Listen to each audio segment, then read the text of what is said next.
का कहना, राहुल गांधी का कहना ये है, उन्होंने कहा कि ये 2 शब्द इस्तेमाल किए, centralised and at industrial level, कि कोई आदमी, मतलब बीजेपी, इस केस में बीजेपी ने मान ले कोई कॉल सेंटर खोल लिया हो जैसे, और मान लगा रखे हैं उन्होंने 100-200 लोग जितने भी, और वो लगे हुए एक सेंट्रलाइज्ड कैंपेन की तरह फर्जी एंट्रियां ऐड कराओ, फर्जी वोट बनवाओ, फर्जी पते से, फर्जी फोटो, किसी की भी फोटो, कुछ भी नाम, कुछ भी पिता का नाम, मकान नंबर, कुछ भी डालो, वोट बनना चाहिए।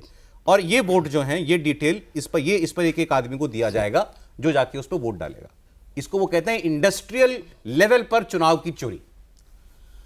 आज आप अभी अपना नाम सर्च करना चाहिए, वोटर लिस्ट में आपका नाम है कि नहीं, आप सर्च करिए, तो आपका फ़ोन नंबर जो है उस नंबर पे एक OTP आएगा, तब आप अपना नाम खुद सर्च कर सकते हैं कि लिस्ट में नाम है कि नहीं।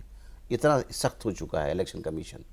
इस तरह की बातें लाना जो कल बीत गया, और हमेशा आपने देखा होगा इन्हीं की वजह से SIR हुआ है।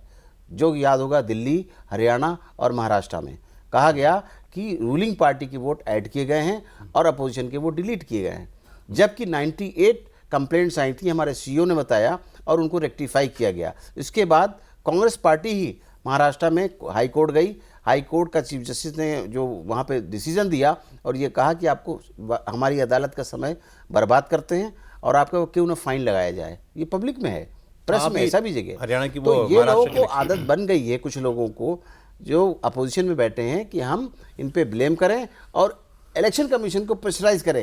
लेकिन इलेक्शन कमीशन कभी प्रेशराइज होने वाला नहीं है। आपने देखा इन बातों के इलेक्शन कमीशन को जवाब नहीं देने चाहिए। क्यों देगा आदमी से, किसी चीज़ का जवाब देगा? रोजाना लेगा, कुछ ना कुछ आ जाते हैं। अगर कोई दिक्कत है इनको लिख के दें, साइन करके दें पेपर्स कि हमें ये मिले हैं फैक्ट्स, और हम इलेक्शन कमीशन को दें, इलेक्शन कमीशन जवाब दे देगा राइटिंग में।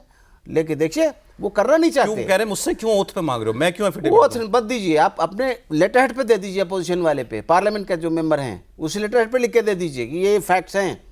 देते क्यों नहीं है? उस पर अशोक की लाट लगी है, देते हैं लेटर हेड पे, कुछ चिट्ठियाँ देते होंगे ना काम करने के लिए, इसके लिए उसके लिए।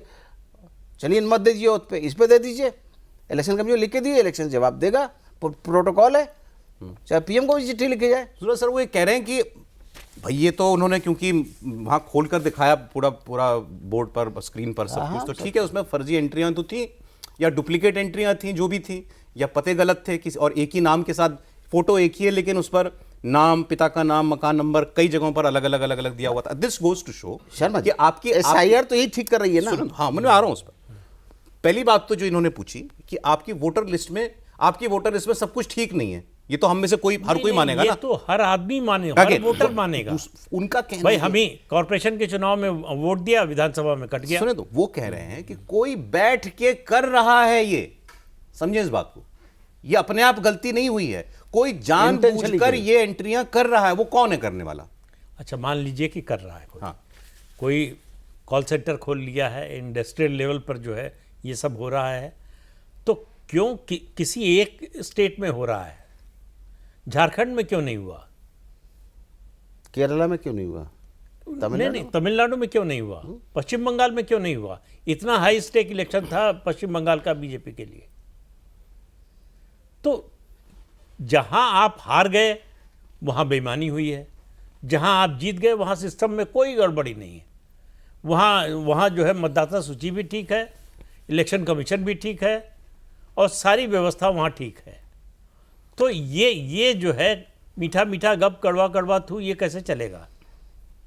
आप या तो कहिए सब गड़बड़ है, हम जो जीते हैं वो भी बेईमानी से जीते हैं।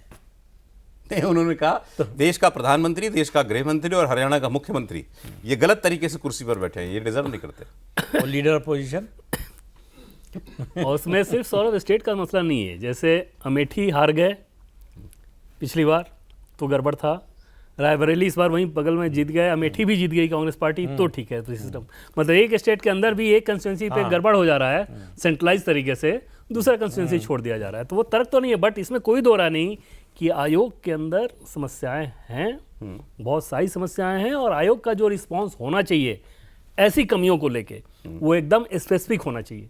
भाई अगर आपके वोटर लिस्ट में 22 ऐसे ब्राजील के मॉडल का नाम आ जा रहा है, वो कह रहे हैं मुझे एक्चुअल फैक्ट बताओ ना, ये एंट्री यहाँ गलत हुई है, तब तो मैं उसका जवाब दूंगा। कि वो कंस्टिट्यूंसी वाइज जब सामने पब्लिक डोमेन में आ गया तो आप चेक नहीं करोगे, और अगर वो गलत दिखा रहा है तो संवैधानिक संस्था है, आपको तो फ्रॉड का केस करना चाहिए फिर राहुल गांधी पे। अब बताइए फिर इलेक्शन कमीशन पलट के इन पे केस क्यों नहीं करता? माफी जैसे पिछली बार कहा सीईसी ने कि या तो माफी मांगो नहीं तो हमें डेटा दो एफिडेविट पे, उन्होंने दोनों ही काम नहीं किए, तो इलेक्शन कमीशन को कार्रवाई करनी चाहिए थी उन पे।